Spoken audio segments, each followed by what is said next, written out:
In the spring of 2022, the whole world watched live as Russian troops destroyed the Ukrainian city of Mariupol. Mariupol is my hometown.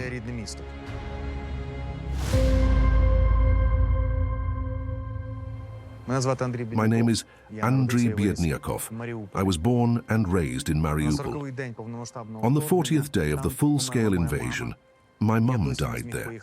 I still have not had the opportunity to visit her grave. Mariupol and its surroundings have been occupied for more than a year.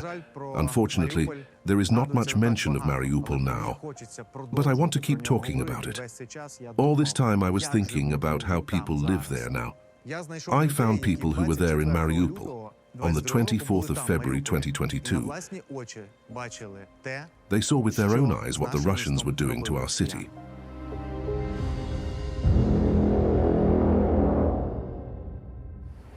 Everything is just beginning, and we thought that everything had ended, but it continues.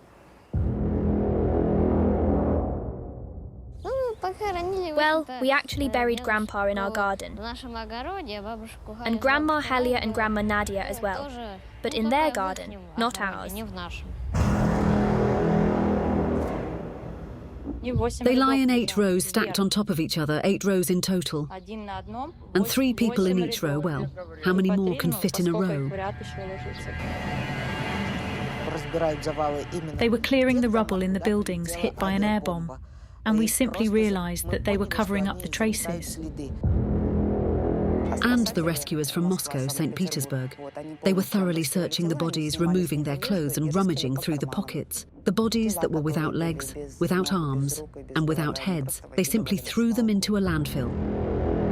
He found his daughter and granddaughter there, the little body embraced by the mother. He was trembling with indignation. He said, "In order to obtain a death certificate, I have to sign that a Ukrainian missile hit them." 3 children and a mother. They weren't given humanitarian aid, that's the thing. They couldn't wait till it was their turn in the queue. They simply died in the basement from hunger.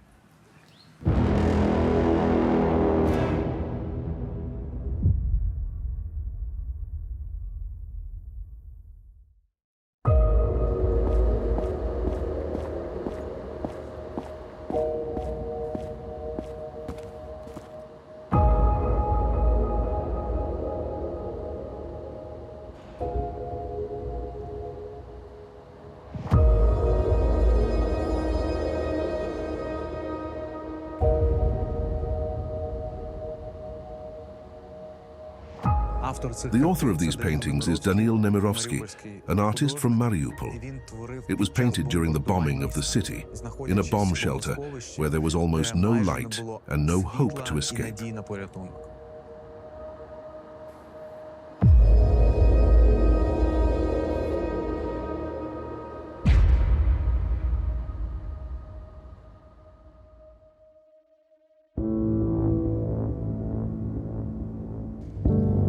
I managed to escape from that basement in the building, and I'm running beyond the boundaries of this picture.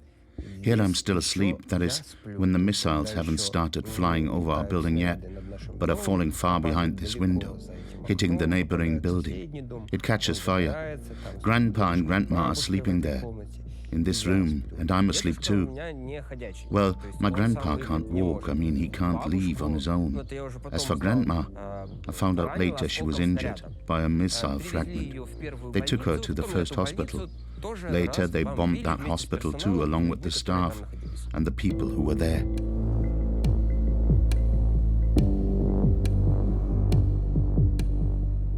Semashko is my street where I was born. Well, there and... Is there a bomb shelter in the yard? You know these 2 buildings? The letter P. Yes. This is my home. Oh, this is your house? Well, it was there, and there is a bomb shelter in the middle. Yes, that's it. That's where I was. We were told by this word-of-mouth radio that Dnipro surrendered, Zaporizhzhia surrendered, Zelensky fled and so on. I didn't believe it, but we kept hearing such things all the time. Those who listened to the propaganda radio, that's where they got it from. People were going crazy, committing suicide. They just couldn't handle all of this. The neighbor of the woman who was with me in the bomb shelter hanged himself. He hanged himself during the bombing. He just couldn't bear all of this anymore.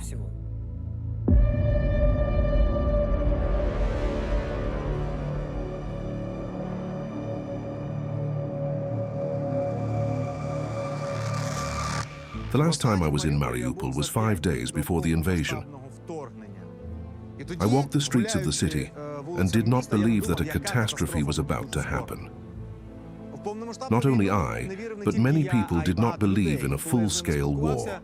When I talked to them, they said, if anything happens, it will be like in 2014, and our military will repel the enemy's attack very quickly. As always, the Ukrainian flag will fly over Mariupol. Many people did not believe in it, but some of them did not believe in a full-scale war for a completely different reason. His whole life, my father blindly believed Putin. He believed that there would never be war in Ukraine.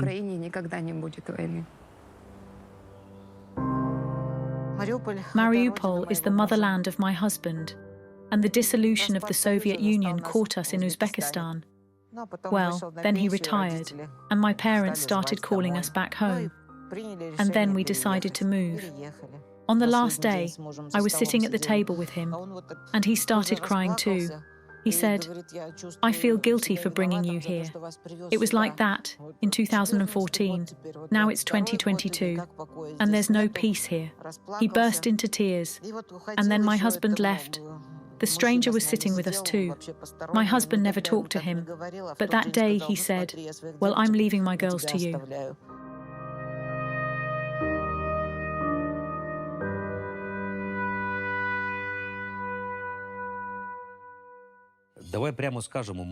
Let's be honest, Mariupol was the last loyal city to the DPR, and the most loyal to Russia. That is, the people of Mariupol had no hatred. Despite the fact that the contact line is right next to the city, the people of Mariupol feel cheated. They were loyal, but then they saw what the Russians were doing to the city, to the people.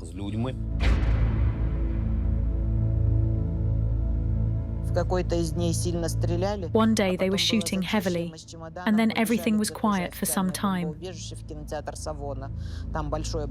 We ran with our suitcase to the official bomb shelter, but they didn't even let us in. And then we ran again with our suitcase, with the child. And there were people full of blood running towards us, both civilians and soldiers. Very frightening. And we decided not to come out of the basement anymore. Well, there was simply nowhere to go. My child lost around 6 kilograms in a week while we were sitting in the basement during these shelling incidents. It was very scary. I've never been so scared in my life as I was during those moments in the basement. And my child was with us through it all.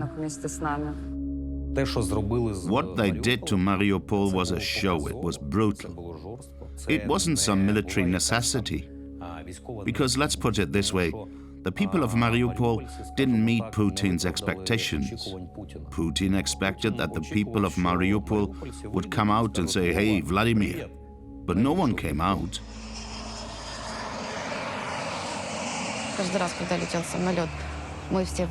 Every time a plane flew, we all ran into the corridor. We thought it would save us. It could happen 5 times a night, 6. We were already sleeping dressed because we had to quickly wake up the children, quickly shove them into the corridor. And I heard yet another whistling sound, and then there was nothing.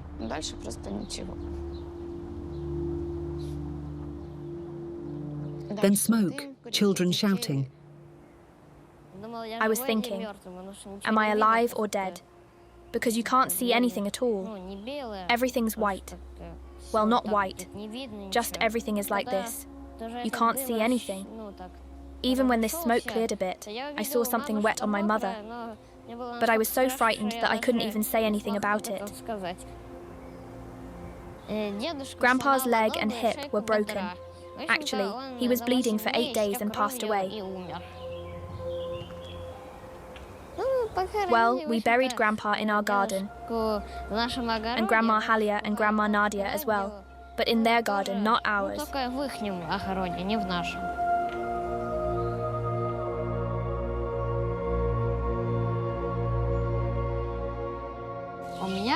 I lost 2 dogs and Grandma Halia,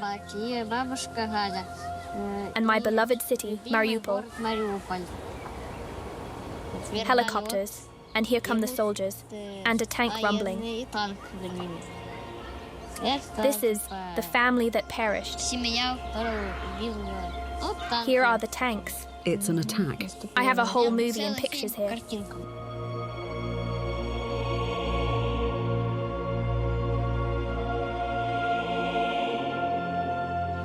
These drawings, it's truly horrifying for me. Children shouldn't have to experience this. They shouldn't have to see this.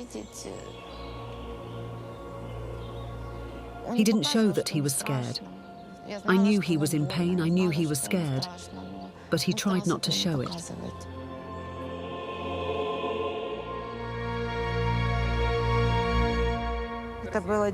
It was March 10th. My husband was at work. He was an observer, or like an operator.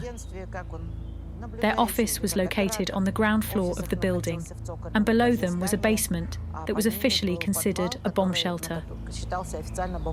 And he said, "I'll ask them to make room, to make up space for you, and tomorrow I'll come and get you and take you there." And then an air bomb hit there. 127 Myra Street. The entire building from the 9th floor to the very basement was gone. It just disappeared. There were 289 people sitting in that basement. The people of Mariupol were turned into hostages because it was extremely difficult to escape the constant bombardment. It was often deadly. In that area, there were Russian soldiers stationed. Their checkpoints were there. A business emerged where they invited people and promised to evacuate them for $2,000. People packed, got into the car, and just vanished. They didn't reach their relatives. They didn't reach anywhere they intended. They were simply killed.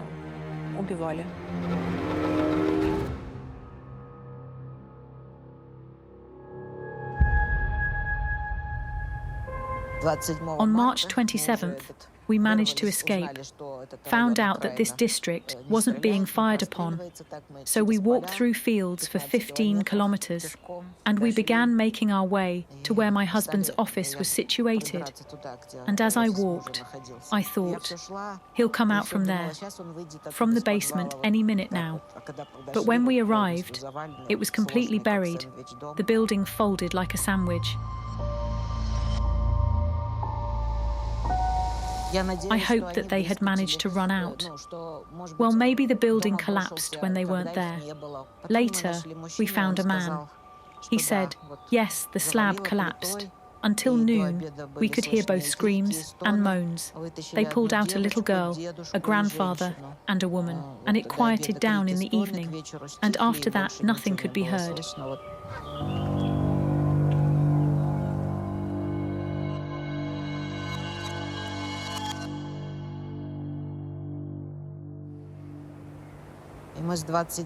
From March 27th, we went there every day.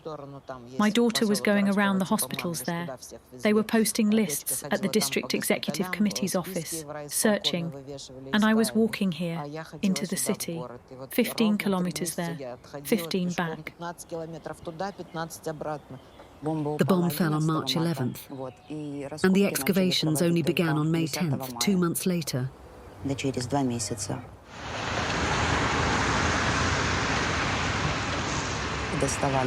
They recovered bodies that had been eaten by rats, bodies that had decayed, bodies that were burned.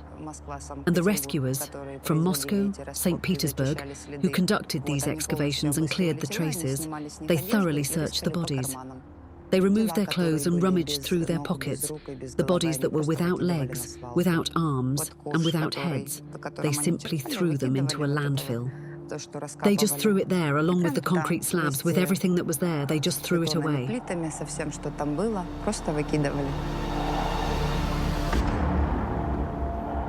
And they didn't show who they retrieved in the black bags. I was there again, crying and begging. They opened one bag. It wasn't my husband, but the rest they brought out in black bags and said, "Go to Metro." They called this agency Ritual. That's all. Go to Ritual.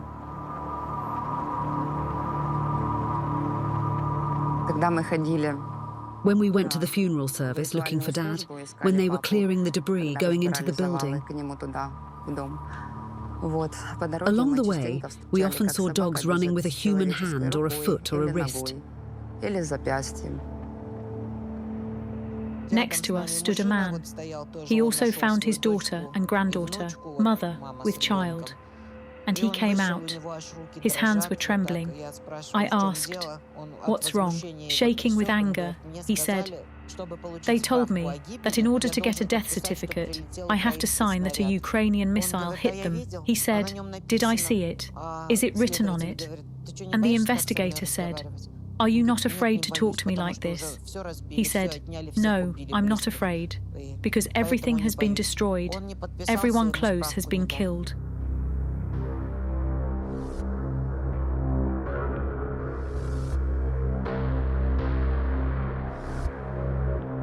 As soon as the military entered Mariupol, they introduced a procedure called filtration. We thought that it had all ended, but it wasn't even beginning. It still continues. Sure, they are not shooting, but the nightmare continues in a different way. Mr. Mykola, all this time you have been in touch with the people of Mariupol, those who are still there, those who have not left. Tell me, who are these people? What are they?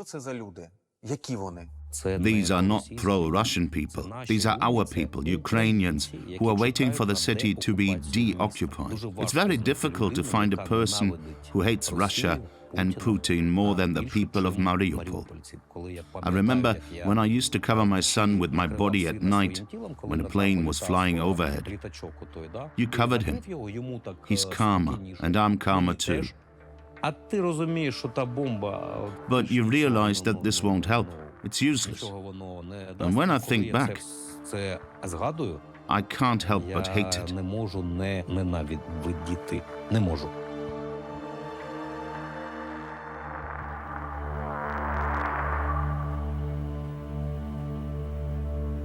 I'm glad to see you. Yeah, likewise. I understand that you had a reason to leave. Why did you stay in Mariupol? My father died there during the war. He was shot along with me. I got injured and he was killed. And that's it. And now I have two grandmothers left. Well, I definitely can't leave them behind. The Russians are very proud of the fact that Mariupol is now coming to life. It's finally becoming a beautiful city that will be a popular destination for tourists. Let me answer it like this. The only thing that got better is the price of gas. Heating is almost free. That's it. You know, it's a paradox. Heating is cheaper, but many people don't have what they need to heat. I agree with you.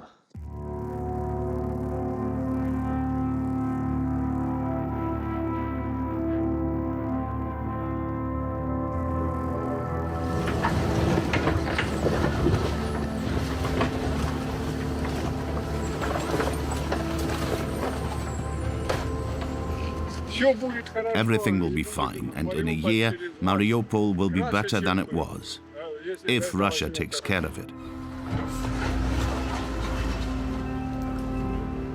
Perhaps the most famous crime of the Russians in Mariupol is the bombing of the drama theatre, where there was a bomb shelter marked with huge signs, "Children." I think these letters were visible even from space. People from all over the city sought refuge there. On the 16th of March 2022, a Russian pilot dropped a bomb on the building. According to various estimates, between 300 and 1,000 people died there. They took out the bodies of people who were visible and started giving tours.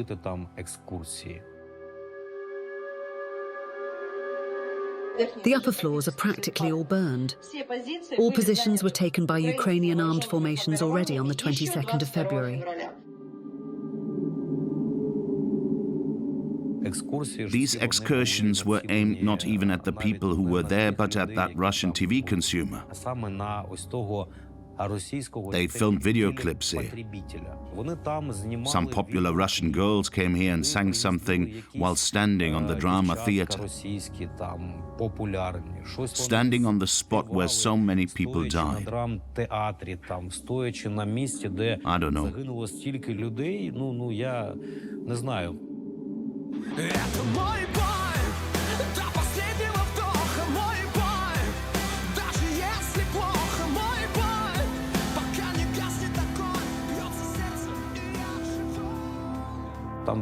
A lot of people died there.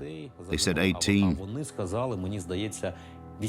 Maybe at first they were thinking of cleaning up somehow, building something, and then decided to completely clear the crime scene.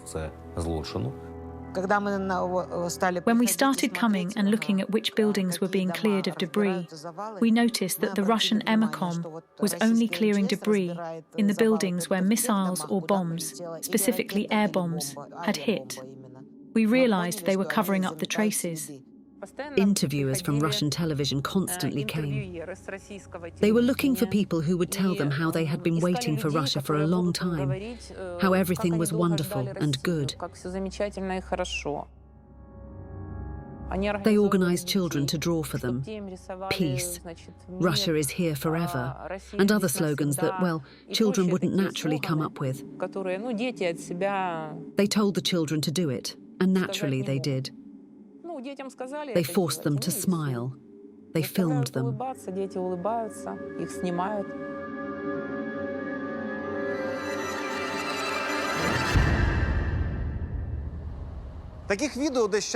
I have watched many such videos where happy Mariupol residents greet the liberators with joy. And in one of them, I saw a very familiar face. Do you remember your emotions when you first saw Russians? Yes, of course, Joy. At that moment, we were on the second floor, and the building seemed nearby, and you just understood that if you ran now, if you'd be going downstairs, you wouldn't make it. They were moving, you know, not standing. And people sat on the armour on their way to them. Well, we were so envious of them that they were the first to sit down there, that we didn't manage to do that, to run towards them like that.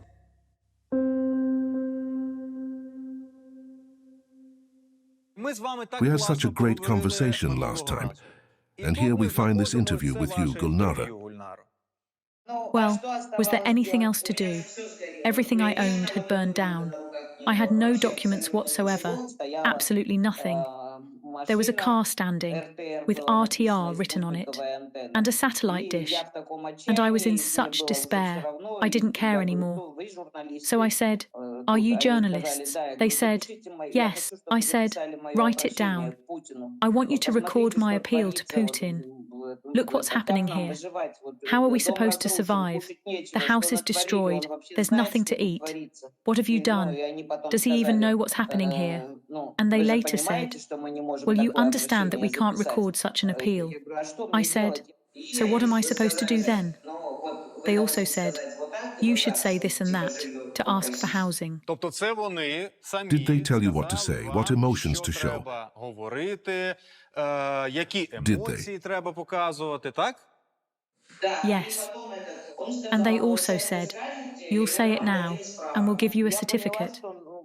I understood that I needed to do something. I said it so that we could leave. My daughter and I had discussed this. My words wouldn't really harm anyone, but we needed to leave. Peaceful life is being restored in Mariupol. In the city, the debris is being cleared and a major clean-up is underway. Trade is resuming and clean drinking water is being distributed. People are returning to their homes. Here you can charge phones, here you can fill water containers, and here they distribute bread. And nearby you can find out the news.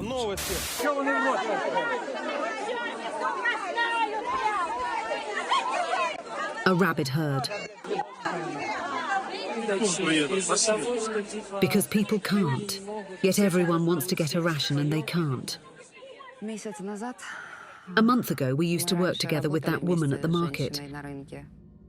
3 children and their mother. 2 boys and 1 girl. The first one was 7 years old, the second one was 4, and the third one was 1 year and 8 months. Humanitarian aid wasn't given to them. That's how it was. They couldn't wait till their turn in the queue. The entire family died in the basement from hunger.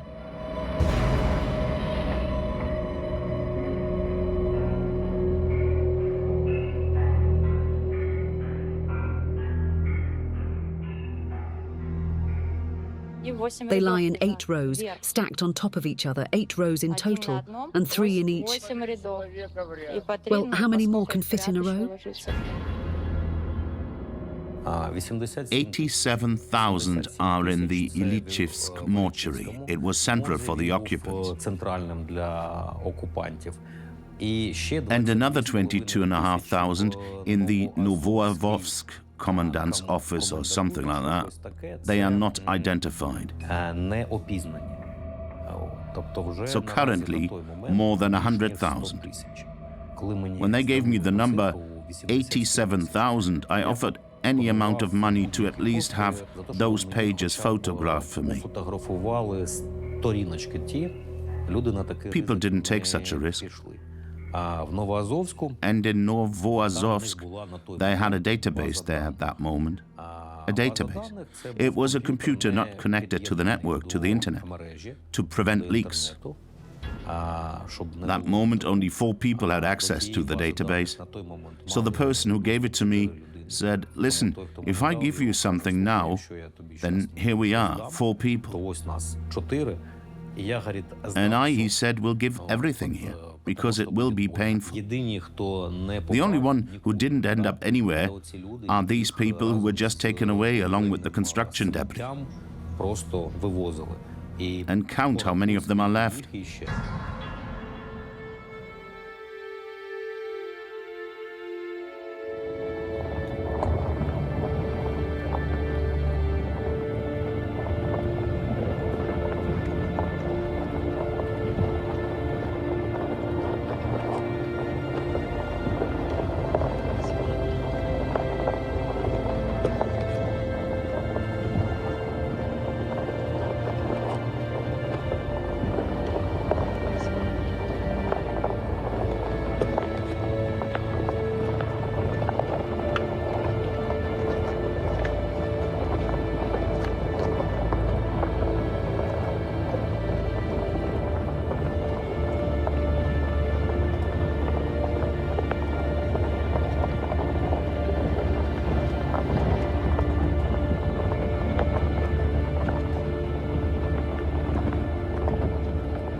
It was time to take a look, to come and see, using Mariupol as an example, how the restoration works are progressing, how residential quarters are being built.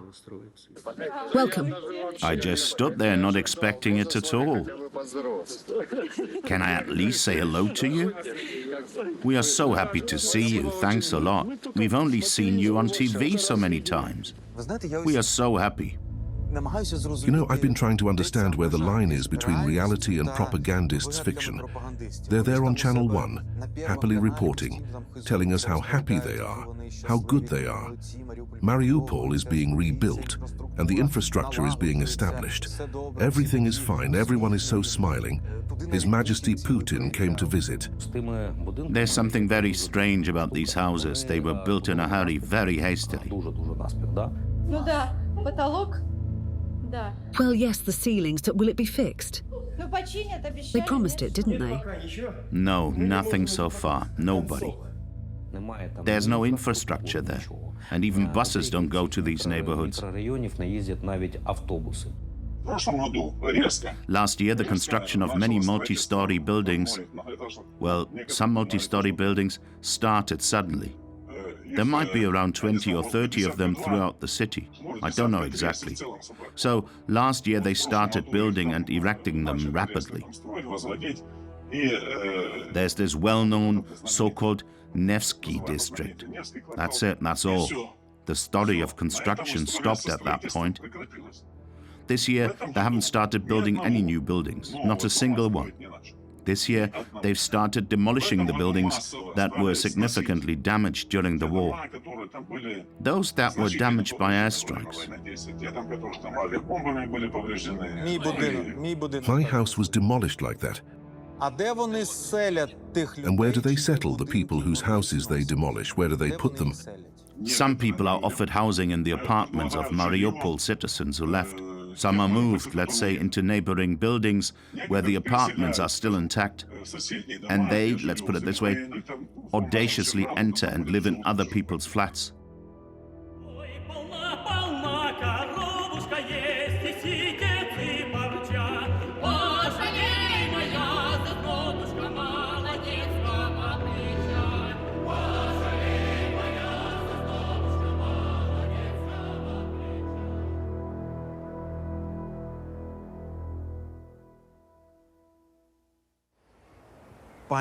Miss Lilia, what made you decide to flee? Russian military personnel came to our courtyard and told all the men to line up with their passports and documents within 5 minutes. Men and children, actually. All boys and men. We all took our documents. They checked all the passports, wrote it down in their lists. And they looked at my child's passport and said, "Oh, well, you're suitable for us." I said, "What do you mean suitable? This is a child, he's in 10th grade."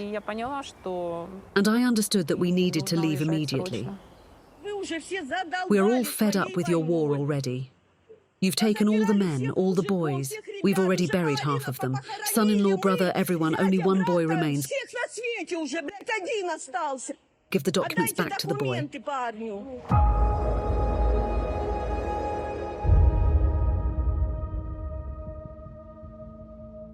For former soldier Yevhen Mezhevoy, the evacuation from Mariupol has become a real hell. Yevhen is a single father, and he decided to leave the city to save his 3 children.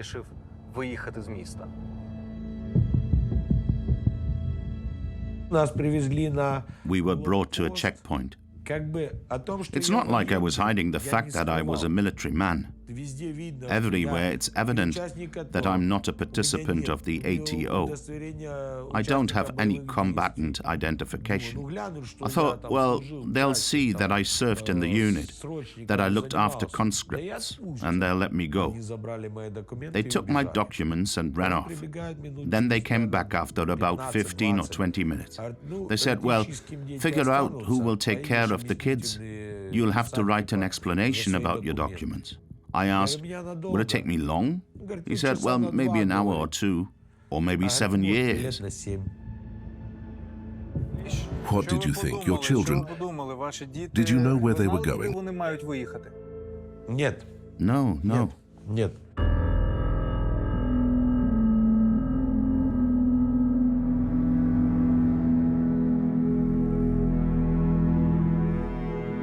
As far as I understand, you were taken to the prison in Olenivka. There are still prisoners there, including military defenders of Azovstal. What happened there? When they brought us there, the Special Purpose Police Unit lined up. They gave us the order to run. And while we were running, these OMON officers hit us with batons. They beat us so hard. It was as if they wanted to kill us. They beat us so hard that one person couldn't even stand up anymore. Then they brought 100 women to Olenivka. They also brought pregnant women. They brought a girl in her 9th month of pregnancy. Then they brought a girl who had just given birth. Right after giving birth, they took the baby from her breast. They left the baby with her mother and brought that girl to Olenivka. They brought girls and they moved us to the second floor. And when they moved us there, it was hell. 29 people in a two-person cell. There were no beds, nothing, just a concrete floor. And I learned to sleep standing there. I slept on one leg. I simply had nowhere to put the other one. We were administrative detainees, as they said. For 30 days, the Republic is investigating whether you have caused any harm to the Donetsk People Republic. Until the very end, I hoped, well, tomorrow they'll release me. Tomorrow they'll take a look at my documents. When they see that I didn't fight, they'll release me tomorrow. The day after tomorrow, I'll go back to my children. That thought, my children, it kept me from going crazy. And you did not hear anything about your children? You didn't know where they were? No.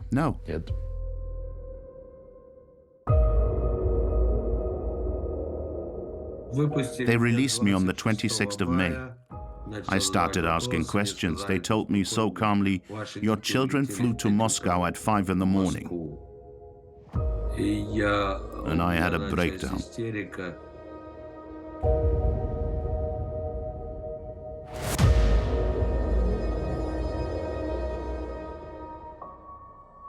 Just yesterday, we were under shelling of Donbass, and today, the sea, the sun, and the energy. And the day after tomorrow, we are starting the first integration program for children from Donbass and liberated territories.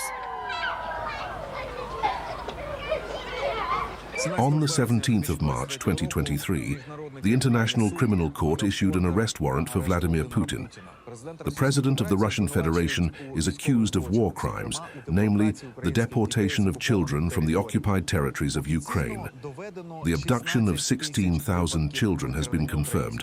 Ukrainian Ombudsman Dmytro Lubinets names a terrifying figure of 150,000 children. 150,000. Along with Putin, the Russian Presidential Commissioner for Children's Affairs, Maria Lvova-Belova, is named in the warrant. Vladimir Putin today met with the Children's Rights Ombudsman under the President, Maria Lvova-Belova. They discussed, among other things, the adoption of Donbas children in Russian families. The number of inquiries from our citizens regarding the adoption of children from Donetsk and Luhansk republics, from the Kherson region, and Zaporizhzhia is increasing. Maria Lvova-Belova also announced that she herself was able to adopt a 15-year-old child from Mariupol. I know what it's like to be the mother of a child from Donbass. It's tough, but we definitely love each other. Of course, I can't say that everything goes smoothly, that everything is without any difficulties, you know. It's hard to react when your child runs after younger kids and says, "I'm going to eat this little Muscovite." Why do they need our children? Human resources. The child, for example, is 6 years old now, or a year ago. She lost her parents. Good people came and gave them these children, sweets, food, and took them out of the shelling. Told these children that your parents were killed by Nazi Ukraine. And they began to educate them, to bring them up to hate Ukraine from childhood.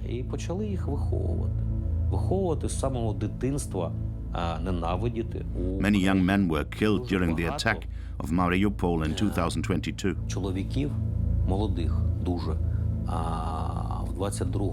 And these are the children who were 12, 14, 15 years old at the time of 2014 in Donetsk. 12, 14, 15 років на момент 2014-го у Донецьку. That is, they were brought up in these 8 years in such a way that they came at us. They hated us. На нас. Вони нас ненавиділи. Це теж елемент. This is also an element of genocide. To wash away their national identity, to take them to Russia. In a year or two, they will tell you that they are Russians. Yuri Leonidovich, these are the same children you saved. And do you remember Ania Normenko? She's here now and wants to say some important words.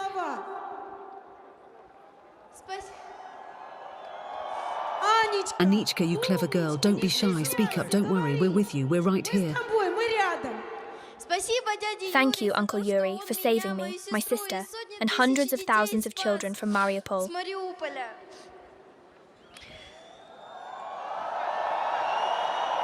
I forgot the text. Anya, don't be shy, you can come up and hug him. Look, kids, come on, let's all hug. Look, here he is, the man who saved you. They constantly say that Belova says that they want to take them all away. She says, we are so worried about them, so concerned. So it's not true. No, it wasn't like that. Well, they acted, I don't know how to explain it, like they didn't care about us. Did you want to go home? Yeah, that's right. Not like going home just to be near Dad. How are your sisters? Well, it varied. Mostly Sviata just cried. Sasha seemed to behave normally. Well, they didn't shout.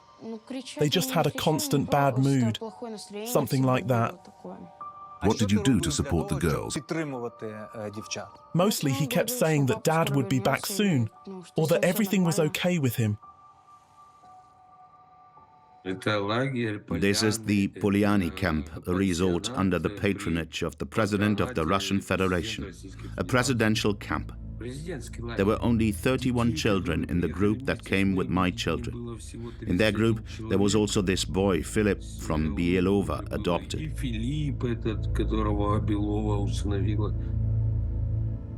When I tried to call the children through their caregiver, I received various excuses. No internet, no connection, the children are busy. Their days were so packed that they woke up and it was non-stop activities until bedtime. The kind of children's army. They tested them. And I have documents with the test results. Just so you understand, there are 4 A4-sized sheets completely filled with test results. They even tested the children for syphilis. So they wanted to take away healthy children? Yes. They just were choosing healthy children. Well, closer to the end of the camp, they said that the camp was ending and we had to decide, either go to the foster family or to an orphanage. And what did you say? Well, at first, I told them that I wouldn't give any answer without my dad. They started insisting. Well, they kind of suggested the foster family. They said that the girls would need care, and they wouldn't provide that in an orphanage. He called and said, Dad, we have 2 options. Either we go to an orphanage or to the foster family. He said, Dad, what should we do? I said, son, I'll come. And that was it. And he believed me. Dad was sitting in the office, and we came. We came upstairs just to ask for some water, actually. I came out of the office. We noticed something because a man ran out and said, "Girls!" At first, we didn't recognize him, but then we realized it was Dad. Then we started hugging each other. Matvey was crying out of happiness. So was I. Everyone was crying. Yeah, everyone was crying. Dad took Sasha and myself. Well, he lifted Sasha up in his arms.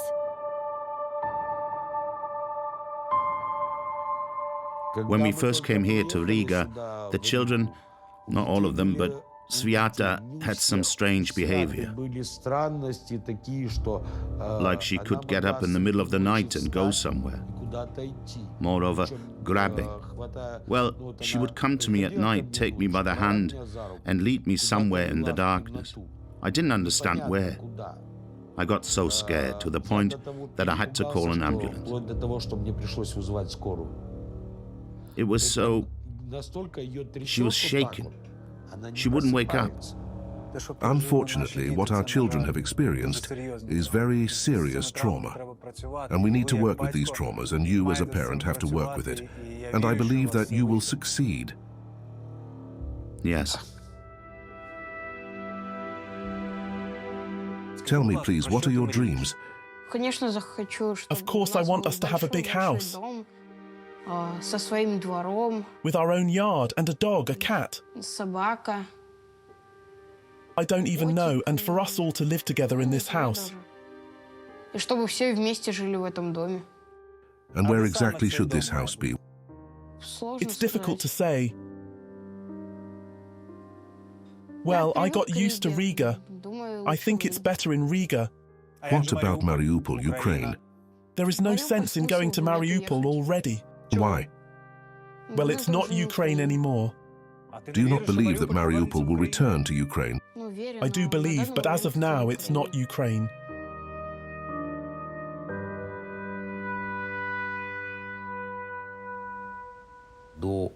Our Ukrainians are treated as second-class citizens there.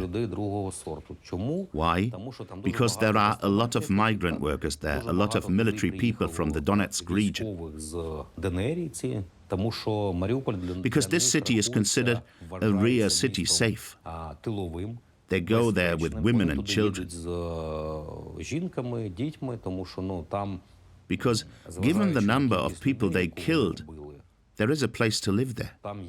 There are houses and apartments that have been restored. And the people of Mariupol are ours. They are nobody to them.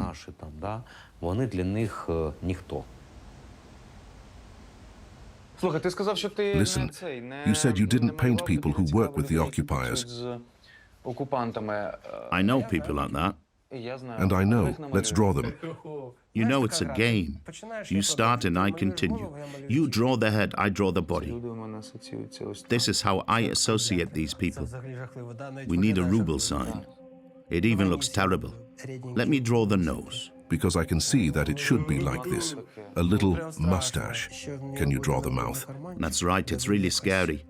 I want him to wear a shirt like that, like a collar. He will also have a breast pocket. Yes, with the names of the people who need to be handed over. You know? I guess, and a white shirt. He'll have a pen like mine, but it'll flow. And it still had red ink. It was spilt for a reason. Yeah. See? It didn't just fall down. We're going to point the snot truck right at your eye.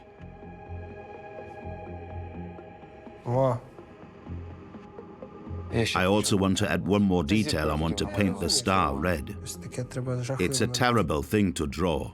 V and Z. It's a must.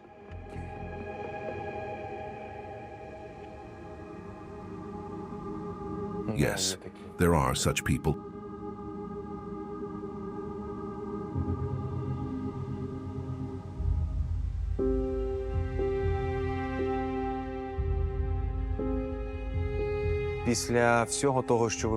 After everything you have experienced in Mariupol,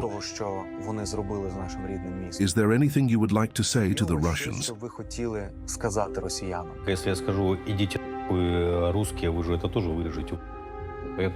If I say, Russians, go fuck yourself, you'll cut it out. I'm absolutely certain that those pilots who flew over Mariupol in the spring will burn in hell. I want to tell them that our people will never forgive them. Across all generations, for many centuries to come. Such things cannot be forgiven. Such things cannot be forgotten. It wasn't us who intruded upon you, it was you who came to us. It was our land, burn in fire, may you be cursed. For the pain and suffering you brought upon us. For what? You left us exhausted with nothing. You made us homeless.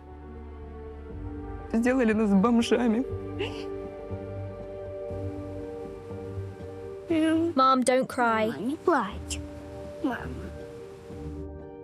I will never accept or forgive what they did to the city, to us. For what? And how to live with them. My granddaughter said when they bombed everything, well, let them bomb, but they shouldn't have touched Grandpa. I don't feel sorry for the house, she says. I feel sorry for Grandpa.